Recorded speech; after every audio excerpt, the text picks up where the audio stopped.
Hello everyone, good morning. কেমন আছেন আপনারা সবাই? আশা করি সকলে খুব ভালো আছেন, সুস্থ আছেন, আর আমরাও এখানে খুব ভালো আছি। তো আজকের দিনটা শুরু হয়েছিল অনেক ভোর থেকেই। মোটামুটি ওই ভোর 5:30 নাগাদ উঠে প্রত্যেক দিনের মতোই স্নান টান করে আমি নিচে চলে এসেছিলাম। নিচে এসে পুজো করে নিই অল্প করে, কারণ আমি জগন্নাথ দেবকে সাজিয়ে দিই এবং আমাদের যে ভেতরের ঠাকুর ঘর আপনাদের দেখিয়েছি সেখানে ঠাকুরদের আমি স্নান করিয়ে দিই। বাকি পুজোটা মাম্মাম করে আর আমি এদিকে জগন্নাথের পুজো করি।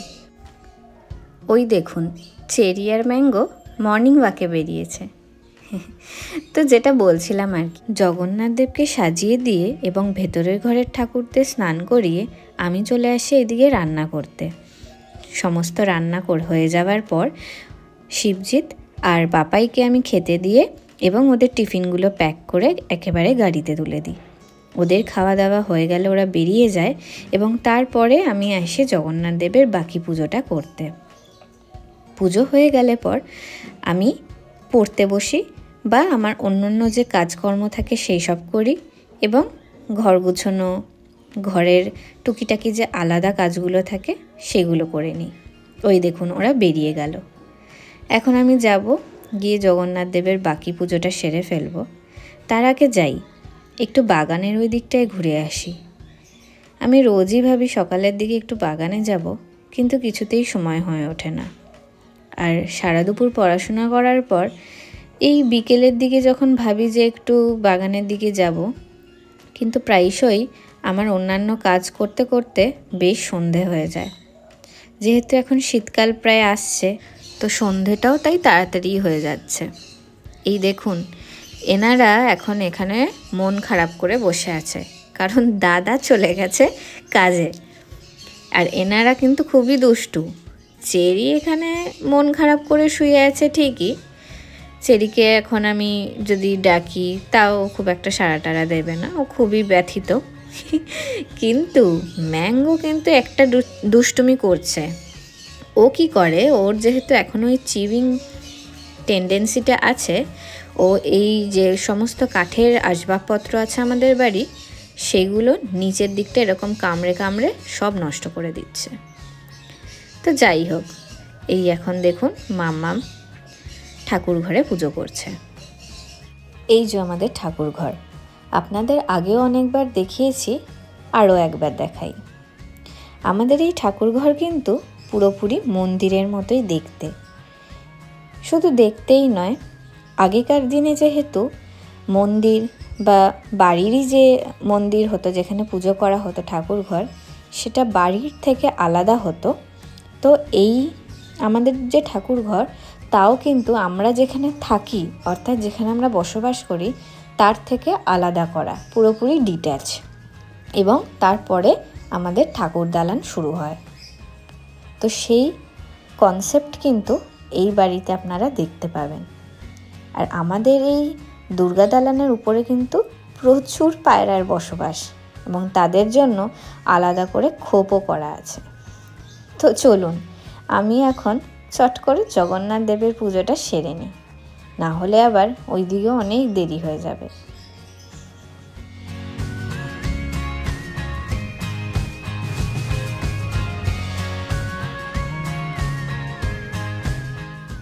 পুজো করে নেওয়ার পর আমি আমার যে টুকটাক কাজকর্ম সেসব করে আমি পড়তে বসেছিলাম এবং তারপর খেয়ে এসে ম্যাঙ্গো এসেছিল ছাদে খেলা করতে। বিকেলবেলা রাকেশ আমার জন্য ফুচকা এনে দিয়েছিল। আর এই দেখুন, ওনারা এখন টুকি টুকি আমাকে দেখছে যে আমি ফুচকা খাচ্ছিলাম। তো যাই হোক, এর মধ্যেই হয়ে গেছে সন্ধে আর আমিও সন্ধ্যা দেওয়া শুরু করে দিয়েছি। তুলসীতলার প্রদীপ দিয়ে এই দিকে আমি এখন জগন্নাথ দেবের আরতিটা আগে সেরে ফেলবো চট করে, কারণ তারপরে আমি একটু হাঁটতে বেরোবো।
তো পুজো করা আমার কমপ্লিট।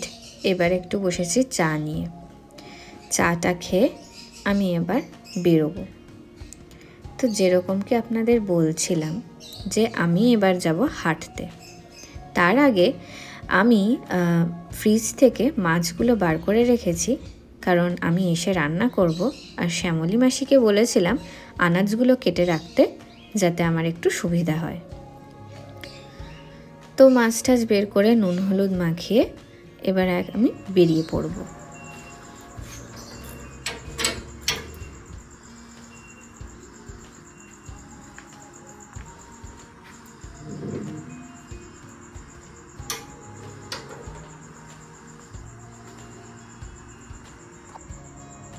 টাটা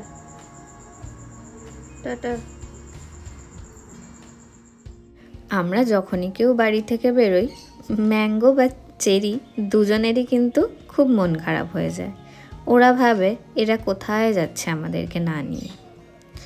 তো দেখুন আমাদের বাইরেটায় সন্ধেবেলাটা ঠিক কতটা অন্ধকার থাকে।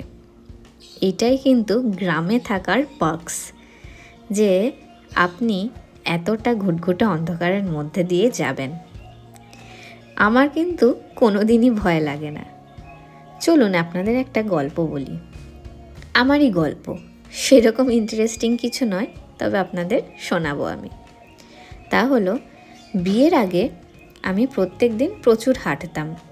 আমি আমার বাবাকে নিয়ে যেতাম আমার সুইমিং ক্লাসে হেঁটে হেঁটে। আমার বাড়ি থেকে সুইমিং ক্লাসের দূরত্ব ছিল প্রায় 2 কিলোমিটার। 2 কিলোমিটার হেঁটে যেতাম, সুইমিং করে আবার আমি বাবার সাথে 2 কিলোমিটার হেঁটে আসতাম। বিয়ের পরে সেই অভ্যেসটাকেই বজায় রাখার জন্য আমি কিন্তু হাঁটা শুরু করেছিলাম এখানে এসেও। আমাকে সবাই বলতো যে এই অন্ধকারের মধ্যে তুই একা একা হাঁটিস কী করে। আমি জানি না কেন আমার কোনো কালেই সেরকম ভয় ডর লাগে না। আমি হাঁটতে হাঁটতে যাই, আবার নিজে নিজেই হাঁটতে হাঁটতে বাড়ি ফিরে আসি। তো মাঝখানে আমার সেই অভ্যেসটা বন্ধ হয়ে যাওয়ায় আমি অনেকটা ওয়েট পুট অনও করেছি, অর্থাৎ আমি মোটা হয়ে গেছি। তো আমি ভাবলাম এখন শীতকাল পড়েছে, চলো আবার হাঁটাটা শুরু করা যাক। তো সেই জন্যই আমি আবার হাঁটা আজকে থেকে স্টার্ট করে দিয়েছি। হেঁটে বাড়ি চলে এসেছি। মোটামুটি ওই আধ ঘন্টা মতো হেঁটেছি আমি, কারণ এখান থেকে সিঙ্গুরের দূরত্বটা অনেকটাই, প্রায় ওই 2.5 কিলোমিটার মতো। 2.5 কিলোমিটার গেলাম এলাম আধ ঘন্টার মধ্যে। প্রায় দৌড় মানে একটু জোরেই আমি হাঁটি, মানে সেমি দৌড়ানো বলা যায়। এই যে ওনার এবার খুব আনন্দ, আমি বাড়ি চলে এসেছি তো সেই জন্য। ওই দেখুন এইবারে গায়ের মধ্যে উঠে এরকম করবে আমার, কোথায় গেছিলে বলো, আমাকে কেন নিয়ে যাওনি বলো, হয়তো এইসবই ভাবে মনে মনে। কি জানি, আমার আবার মাঝে মাঝে মনে হয় ওকে নিয়ে বেরোলেই ভালো হতো। কিন্তু ওই যে ও যদি জোরে দৌড়তে শুরু করে আমি হয়তো কন্ট্রোল করতে পারবো না, সেই ভয়ে আর ওকে নিয়ে বেরোই না। তো এসে গেছি রান্না করতে। হাত পা ধুয়ে নিয়ে আমি তাড়াতাড়ি রান্নাটা চাপিয়ে দিয়েছি। এখন আমি করব আলু পোস্ত আর মাছটা। ডাল সকালের আছে, আর মাত্র 2টো মাছই করব শিবজিতের জন্য। কারণ বড় মায়ের বাড়ি কালকে গেছিলাম, তো বড় মা আমাদের জন্য চিংড়ি মাছ পাঠিয়ে দিয়েছিল, যেটা খাওয়া হয়নি। তো আজকে সেটা হয়ে যাবে। তো ডাল আলু পোস্ত আর মাছ দিয়েই আজকের রাতের খাওয়াটা আমাদের হয়ে যাবে। আর শ্যামলী মাসি কালকে সকালের জন্য যে রান্না হবে সেই আনাজগুলো কেটে দিয়েছে আমাকে। মাছটা একটু অন্যভাবে করব ভাবছিলাম, করেওছি তাই।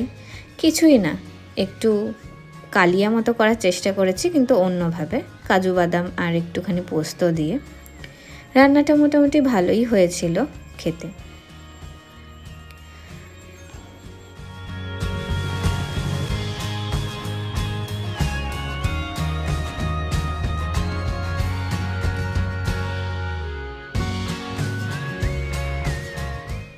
এই যে রান্না রেডি, এবার আমরা চটপট খেয়ে ফেলবো। তো খেয়ে দিয়ে আমি উপরে চলে এসেছি। এবার জামা কাপড় ছেড়ে একটু ফ্রেশ হয়ে নিয়েছিলাম। আমার একটা রোজকার অভ্যেস আছে, সেটা হলো আমি রাতে ঘুমোবার আগে একটু বই পড়ে শুই। অ্যাটলিস্ট এক পাতা হলেও পড়ি, সে যত রাতই হোক না কেন। এটা আমার ছোটোবেলার অভ্যেস। তো আজকে এই নতুন বইটা আমি ধরলাম। এই বইটা আমি এনেছিলাম আমার তত্ত্বে। আমি যেহেতু বই পড়তে খুব ভালোবাসি, আমি ওই বাড়ি থেকে তত্ত্বে অনেক বই নতুন নতুন কিনে নিয়ে এসেছিলাম। তো এই বইটা আমি আজকে পড়া স্টার্ট করব। বইটা হলো দেবদূত পট্টনায়কের লেখা ধর্ম অর্থ কাম মোক্ষ।